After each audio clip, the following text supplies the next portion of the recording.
Hello and welcome to Property Mastermind Podcast, episode 237. Today we are talking all things timeframes when it comes to property development.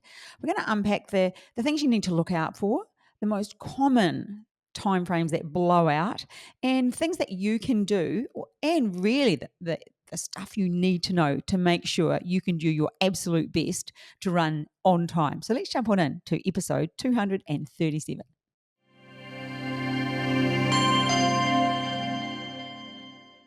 Hello and welcome to episode 237. Good morning, Bob Anderson. Good morning, Hilary Saxton. Nice round number, 237. It's not. And it rolls off your tongue like a round number. Is that what you mean? No, it's just like I still get shocked sometimes when I think 237. And my mind goes back to 1, 2, 3. Oh, gosh. Who would have ever thought then 237? Every time you say it, I think, oh, wow, it really is 237.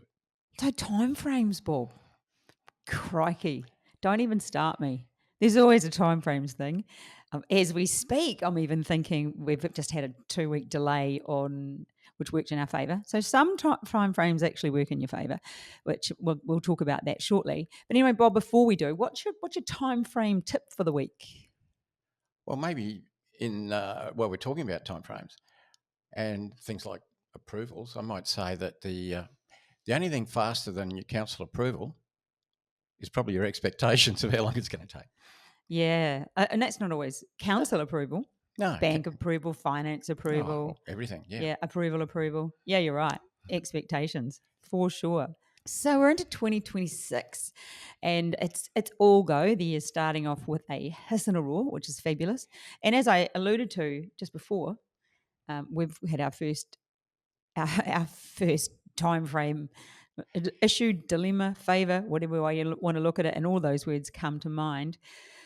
Bob, you've been developing forever, and what's the biggest or the most common cause of project delays? Yeah, that's what I was looking for, of project delays. What's the most common cause of project delays? Oh, can I oh, sorry, I got to interrupt already because you're going to go to the actual project. Do you know what I think it is? Tell me. Blimmin' fence sitters, people who think they want to be property developers and they don't actually take the blimmin' steps to do it. Yeah, that's a pre-development time frame thing. It is. I'll do it later. I'll do it when. I'll do it, and they put the ... No. When this happens, when that happens, when something else happens, and there's always something. When I'm there's old always enough. something going to happen. Yeah. So if you're thinking about property development, we have a mentoring program. We have a great education program. We've got a workshop coming up in May. So there'll be a link below if you want to check us out, have a chat to the team about any of those. But anyway, let's go back to then the common cause of project delays once they start, once somebody actually starts. What is the most common? When somebody does something. Well, the thing about property development, there's so many steps along the way, and there's a lot of people that are helping you with those steps right from the very beginning. And it's difficult to control everything and everybody that's involved in that. So you've got to understand the steps, the people that are involved in it, and you've got to keep the ball rolling every day. Otherwise, you just start to fall behind. But there's things you can't control, and there's things that you can control to a fair degree. And I suppose we can get to that, but things like councils are difficult to control. But people, like, let's say, a surveyor, if you need your lot surveyed, that's a bit easy to control because you're engaging them, you're paying them, and you can get them booked in, so that you have some control over. And that's often the case because you're dealing with people, part of the process, that there's more control there than when you're dealing with bodies, like, well, council's an obvious one. So, yeah, it's a matter, like I said, keep the ball rolling every day. That is the trick. There you go. That's your tip number one. While you're listening, keep the ball rolling every day. And I just did our mentoring reset on Monday night, meaning just that kickstart to get everyone that, right, I'm ready to do this. And as usual, that is a bit of a takeaway. What's the one thing you're going to do now? And just start that momentum, slowly gather up that inertia, taking steps every single day. And I'll come back to what you're talking about. I'm doing a little bit of a side leg, but don't get distracted by things that don't need to be done. Do the stuff that does need to be done. Hey. Yeah, yeah. So that's one of the things about property development. It's a process. Mm. And while every development's not the same as every other development, the general processes are. If you think, look for a site, find a site, do your due diligence, crunch your numbers, buy the site, get a development permit, get a building permit, build it, sell it, bank the profit. That's pretty general sort of steps, and every one of those steps has many, many steps to it. But that's the process, pretty much. And while occasionally one of those might be out of order, that's a good thing, that there is structure around it. But timeframes, that's the difference, because although we have a structure to follow, how can you keep it really tight? Mm. Because time's money. Yeah. Time's money, because nearly always we're borrowing money. So every day costs us interest, and every day is important. And even if we're using our own cash, I don't know many people that use their own cash to do a property development that don't borrow money, but even the opportunity cost of just using your own money.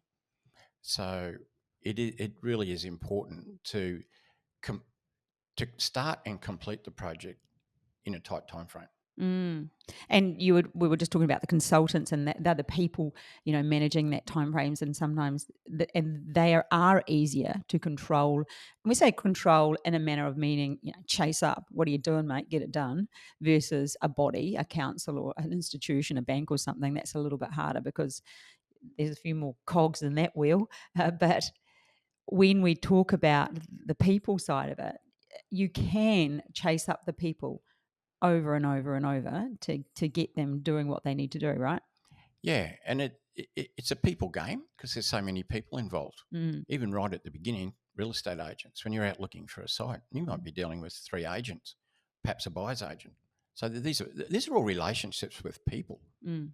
And that's why, as a developer, you need to foster relationships, but it's a relationship where you could be friendly, but you must be in charge, because everything's up to you. I mean, the buck stops at the developer. The developer's the one who is borrowing the money. They're putting their backside on the line. They're taking the risk to make the profit, to get the reward. The other people just get paid for their job. So a surveyor gets paid $2,000 or whatever it is to do a survey. That's it. That's not risk. There's no risk there. You are. So you must be in control of your consultants. And when you're dealing with consultants and you're looking at choosing one, besides are they good enough for the job, are they the best for the job, price is important, but timeframes are again.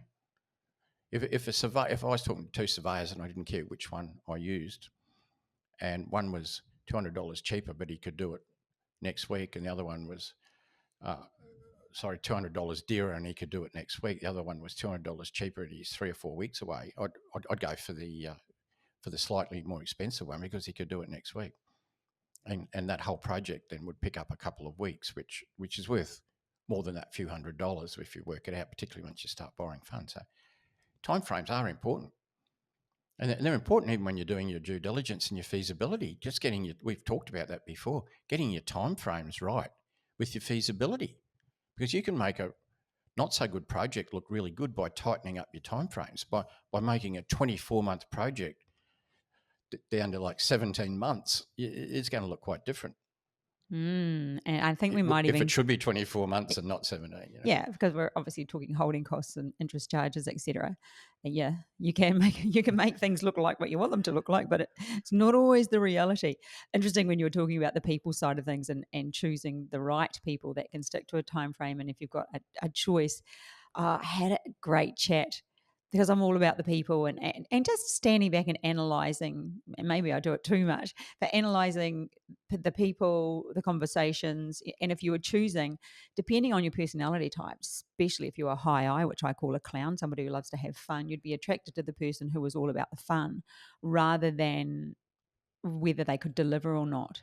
So we all have, because of and maybe they could deliver. I'm not saying they can't, but if it gets kind of murky waters and really they can't deliver, but you're attracted to that because that's something that you value, fun is one of your higher values, well then that's when making decisions can become a little bit problematic. So really choosing for the right reasons, not just because you like them. Because you might like them. I mean, you can like them and go for beers or wines, but you don't have to choose to have them as your consultant because they could end up costing you money. So, Bob, how do you manage? I want to talk about council timeframes here. How do you manage best council timeframes? Well, when we talk about managing council, that's probably not the right word to use No, when we're talking about councils, because that's one of correct. the things you can't manage. But you can do all the little things right to try and get one, obviously get an approval, number one, but get in a reasonable time. And and look, it does depend on council, because we've seen plenty of examples of some councils in some areas, in some states, in different places, taking a long time to do development approvals, and then other councils in other areas being quite quick. And that can depend on lots of things too. Some councils are more pro development, some are less pro. Is there such a thing? I think it's a negative, Yeah. negative, Bob. Less pro. I think I everyone think you get away with it. knows what I mean. Yeah. And also, different times they can be busier sometimes and in other times. So it's difficult to talk about time frames and how long something would take. But with councils, I think it'll come down to the application. So does it conform? Does it conform in every respect with the planning scheme, or are you looking for some relaxation somewhere? If you are, that's okay. If your town planner thinks that they might be able to get some relaxation, but it's going to take a bit longer, so be prepared for that fact. There'll be a bit of toing and froing perhaps after, chasing up those relaxations.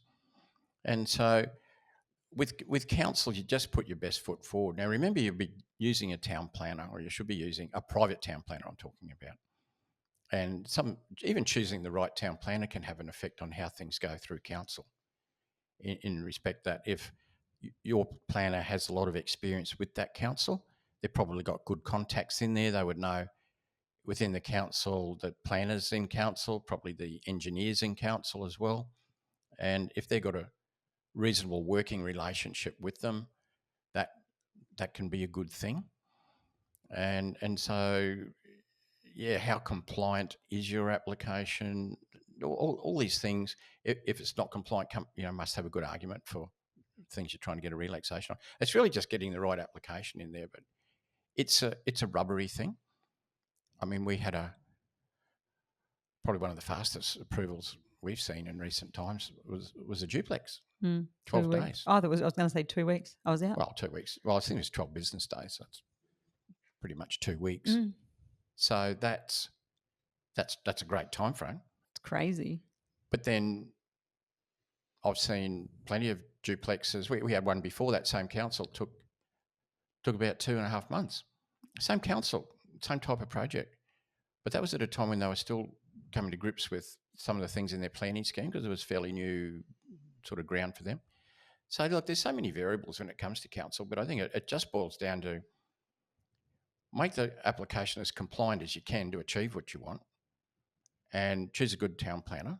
And the town planner should be able to track things through council, and they should be able to ring up people in council just to check in on things, how they're going, and that sort of thing, really. But that's all you can do. It's the one thing that you have the least control over, because, well, they're a government body, semi-government body. They're local. Well, they are. They're local government, and they dance to their own song. For sure. Yeah. Bob, how do developers how do they set the best schedule to be on track? Well, understanding timeframes. I talked to before when I was talking about feasibilities. Don't get too bullish about timeframes. So I think you just need to understand how long things are likely to take. Once you've found a site, now you can do pretty quick due diligence these days, because it's at your fingertips, virtually everything you need to know. And then in terms of how long will it take to prepare your development permit? A lot of people skip that. I've seen in feasibilities, they go straight into lodging it, and then they have an approval date, down the track a little bit. But it could easily take 1 to 2 months to prepare your application to even lodge it. So you need to know that. It's going to take 4 weeks or 6 weeks or 8 weeks to get everything ready to lodge at council. As far as how long it's going to take in council, that is the rubbery bit. But a good private town planner who's familiar with that council, particularly once they know your project, can give you a reasonable indication. And whatever it is, that's what you run with, and you don't have a lot of control over that. But beyond that, how long does it take to get a development permit? It's just being realistic, and that comes a bit, well, either with experience of having done it many times before, or somebody that you can lean on who really understands all these things. Mm. And like us, Yeah. and we can time things properly. But it's just about being realistic and understanding timeframes. Building. If you ask me what are the two longest timeframes, often it's getting the development permit, although there are fast track systems out there, CDCs in New South Wales, in some cases that can be quite quick, where a private certifier combines the development permit and the building permit or construction certificate, if you're in New South Wales, all into one operation. They can be quite quick to approve, but you can't always do that. It's a thing called RiskSmart in Queensland, Brisbane particularly, that can, in some circumstances, fast track. So there's fast track methods, but typically the development permit can take time, and the construction, particularly post-COVID.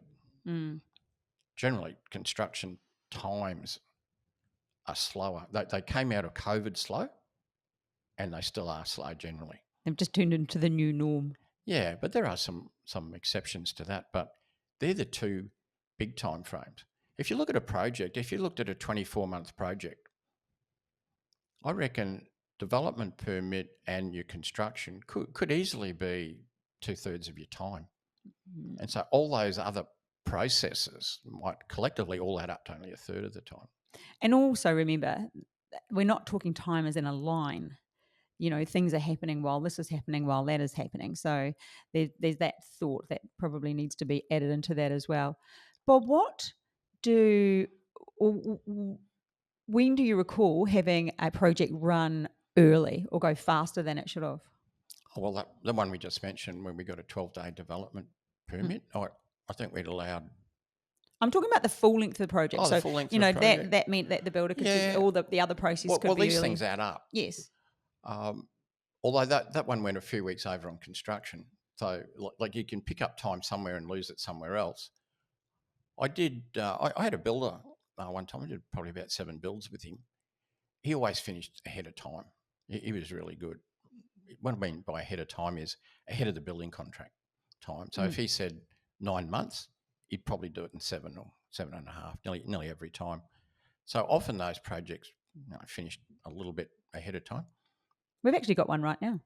Our industrial project, the 17 industrial sort of tech sheds that we're doing, that builder is definitely running ahead of schedule. Did we have any delays? I'm thinking we got a fast tracked DA that went in really quick. That went faster than normal because the council were just like, we want to get that through because they're very pro that, and that's another thing. They want more industrial type sheds in this particular area. So that went faster. And then everything else has gone faster. I think there was a small delay in choosing the builder. Something went on there. And then what was the other? Oh, and then I'm pretty sure we're ahead on the build. Yeah, we are. Yeah. So that'll finish early. Yeah. That'll finish 1 or 2 months early, which is great. Great for the investors, great for us, less holding costs. So, Bob, with our project, with this industrial one, what did we do right that has meant that we are ahead of schedule, which is what you ideally, on time or ahead, fabulous. What have we done well to make that happen? Well, we had initial conversations with council. This is to do with the development permit, and they were right behind it from day one because, as you said, they want more industrial land in that council, so they're very bullish.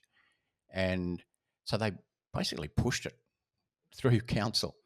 And at one point, they even fast-tracked it because there was 2 things we had to do, separate things. And they said, look, just combine them and we'll just look at them both simultaneously and that'll save you a couple of weeks. I've never had a council come and tell me how to save time, how they're going to push stuff through.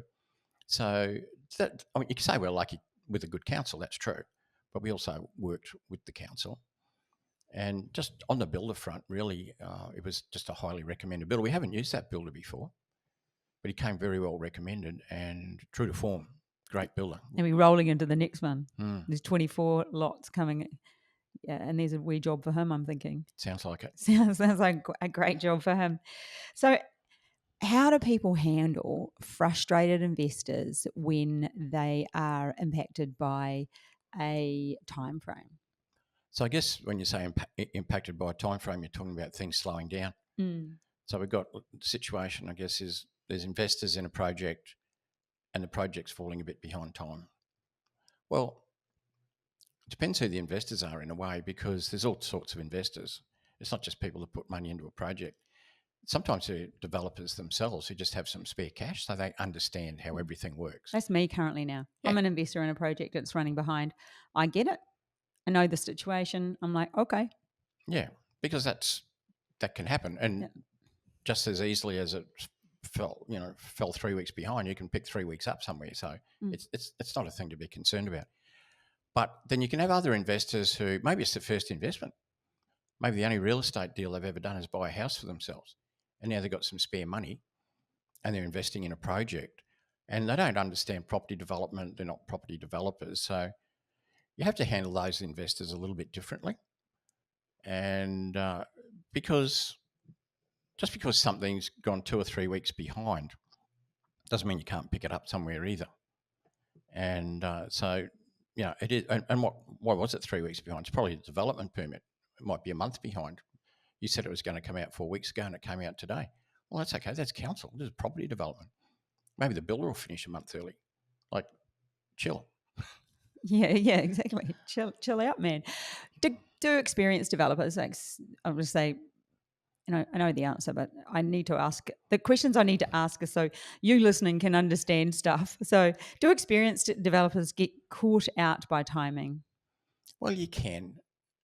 And mostly in those areas, particularly council, because they might just take longer for lots of reasons that they can take longer. So you put your best foot forward, you get an indication from the private town planner. He says, should be out in 4 months and it takes 6.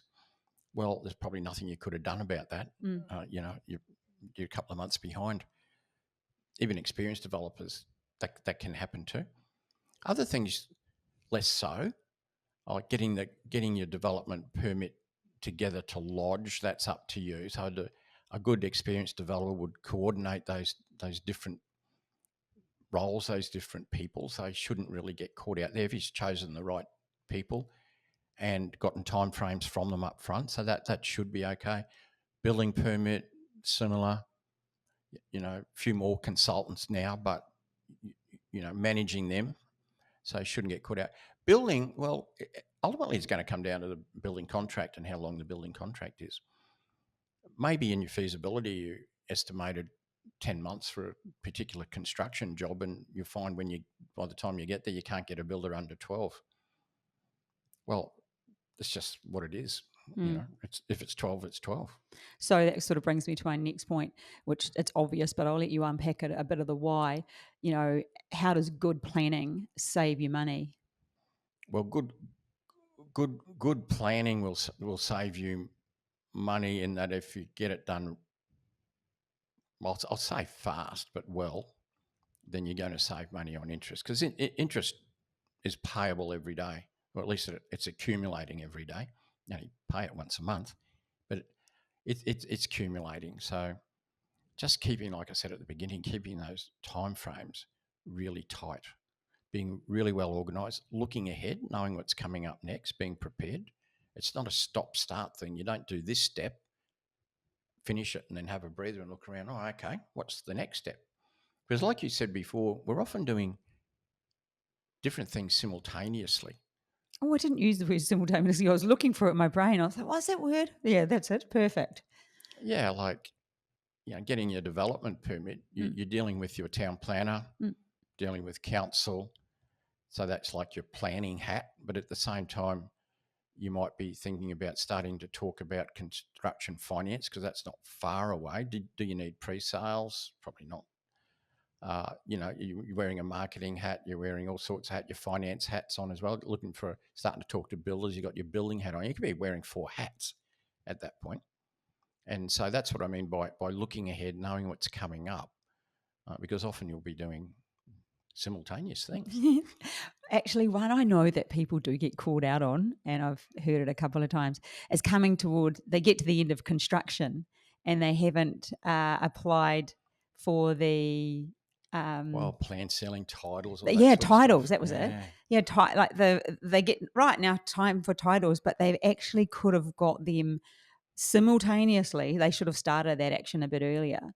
So if you're listening today, that's a wee tip to take away. Remember to go for start looking at getting your titles sorted before construction's over. Start that paperwork. Yeah, you're right. And some people think, oh, I'll finish construction and then I'll chase titles.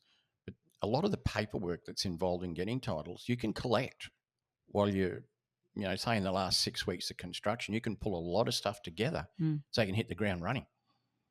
Yeah, you're right. And, your loan is almost fully drawn at that point at the end of construction. So that daily interest is significant. Bob, what's your strategy when timelines blow out? Oh, after they've blown out. When they've blown out. That actually just brings me to what's just what we've just been through with the broker taking longer because we hit Christmas. Me